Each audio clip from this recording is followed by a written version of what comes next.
नमस्कार विद्यार्थी मित्रों, सुप्रभातम।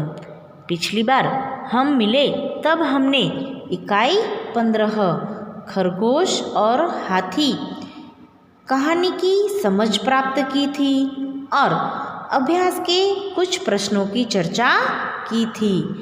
आज हम बाकी के अभ्यास और स्वाध्याय के प्रश्नों की चर्चा करेंगे। तो चलिए अपनी अपनी किताब निकालिए और तैयार हो जाइए, ठीक है?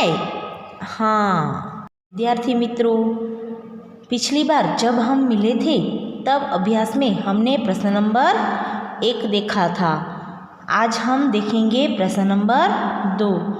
मुहावरों के वाक्य प्रयोग के बारे में सही विकल्प चुनिए। पहला है फूला न समाना, उसका अर्थ होता है अत्यंत खुश होना। यहाँ पर हमें 3 वाक्य दिए गए हैं। उन तीनों में फूला न समाना मुहावरे का प्रयोग किया गया है, लेकिन उसका मतलब जिस वाक्य में अत्यंत खुश होना है वही उसका उत्तर है। चलिए हम देखते हैं। क हर्ष परीक्षा में अनुत्तीर्ण होने के कारण फूला न समाया। ख मोनाली स्कूल में प्रथम नंबर आई इसलिए वह फूली न समाई। ग सेठ पानाचंद की जायदाद लूट गई इसलिए वे फूले न समाए। इन तीनों में से सही उत्तर है ख मोनाली स्कूल में प्रथम नंबर आई इसलिए वह फूली न समाई। प्रथम नंबर आने पर मोनाली बहुत खुश हुई, अत्यंत खुश हुई है, इसलिए यह वाक्य सही है। उत्तर है इसका ख। दूसरा है ऊंचे चढ़ना, उसका अर्थ है प्रगति करना। क दीपाली अंग्रेजी विषय में दिन प्रतिदिन ऊंचे चढ़ना चाहती है।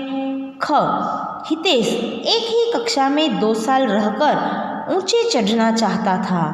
ग बच्चे पेड़ पर ऊंचे चढ़ने का खेल खेलते हैं। इन तीनों में सही उत्तर है क दीपाली अंग्रेजी विषय में दिन प्रतिदिन ऊंचे चढ़ना चाहती है, यानी अंग्रेजी में वह ज़्यादा से ज़्यादा प्रगति करना चाहती है। अब देखते हैं नंबर 3, अभिवादन करना, इसका अर्थ है सत्कार करना। क आयुषी ने वक्तृत्व स्पर्धा में अच्छा वक्तव्य दिया इसलिए उसके पिता दर्शन कुमार ने उसका अभिवादन किया। तनिष आम खा रहा था इसलिए उसके मित्र ने उसका अभिवादन किया। ग शिल्पा दौड़ में हार गई इसलिए उसकी मम्मी ने उसका अभिवादन किया। इन तीनों में सही उत्तर है क आयुषी ने वक्तृत्व स्पर्धा में अच्छा वक्तव्य दिया इसलिए उसके पिता ने उसका सत्कार किया, तो सही है उत्तर क। अब है प्रश्न नंबर 3, चित्र देखकर कहानी लिखो, कहो, लेकिन हमें हमारी कॉपी में ये चित्र लगाने हैं और फिर कहानी लिखनी है। तो चलिए चित्र देखकर हम कहानी बनाना शुरू करते हैं।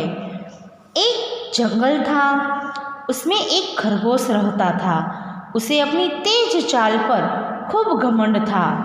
उसी जंगल में तालाब में एक कछुआ भी रहता था। खरगोश उसकी धीमी चाल पर हंसता था। एक बार उसने कछुए के साथ दौड़ने की शर्त लगाई। दौड़ शुरू हुई। खरगोश ने कछुए को जल्दी ही पीछे छोड़ दिया। आगे जाकर उसने देखा कि कछुआ बहुत पीछे है। उसने सोचा क्यों न थोड़ा आराम कर लूं। वह एक पेड़ के नीचे आराम करने बैठा। थोड़ी ही देर में उसे झपकी आ गई और वह सो गया। कछुआ धीरे धीरे चलता रहा। वह खरगोश को सोया हुआ देखकर चुपचाप आके निकल गया। खरगोश ने झांक कर देखा कि कछुआ लक्ष्य पर पहुंच गया है। इस प्रकार कछुआ दौड़ में जीत गया और खरगोश हार गया।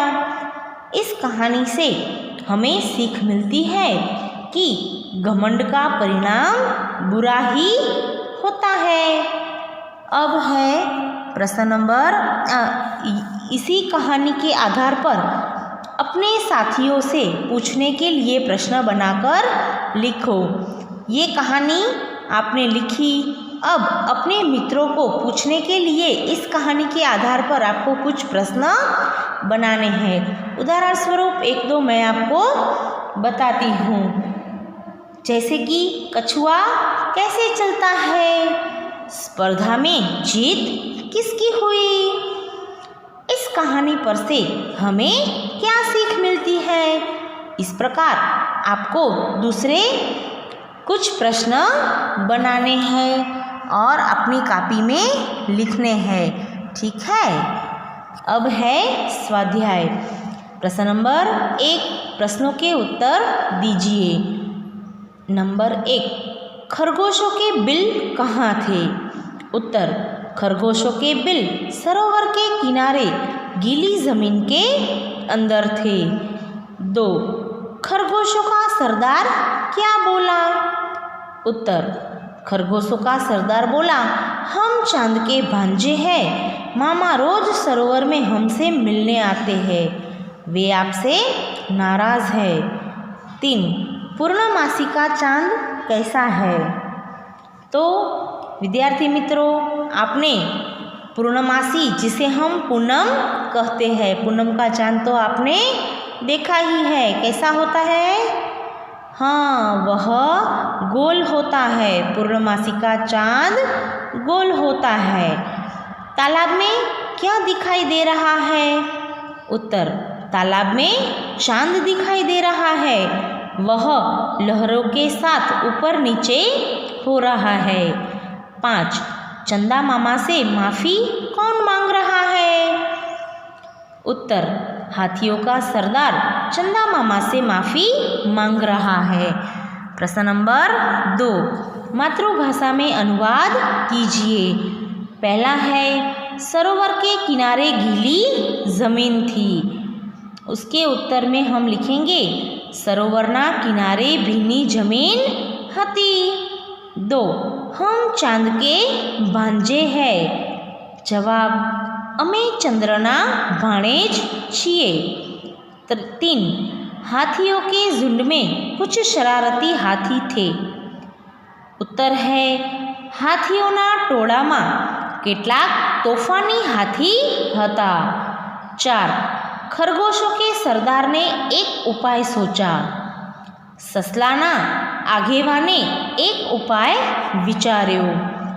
प्रश्न नंबर 3, संदर्भ पुस्तक पढ़कर पता करो और लिखो कि पूर्णमासी कब होती है और अमावस्या कब।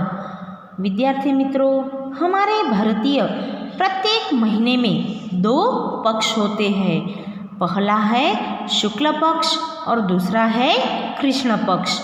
तो शुक्ल पक्ष के 15वें दिन पूर्णमासी और कृष्ण पक्ष के 15वें दिन अमावस्या होती है। चंद्र जब पृथ्वी की छाया में आ जाता है तब हमें दिखाई नहीं देता। उस रात को हम अमावस्या के रात के रूप में जानते हैं।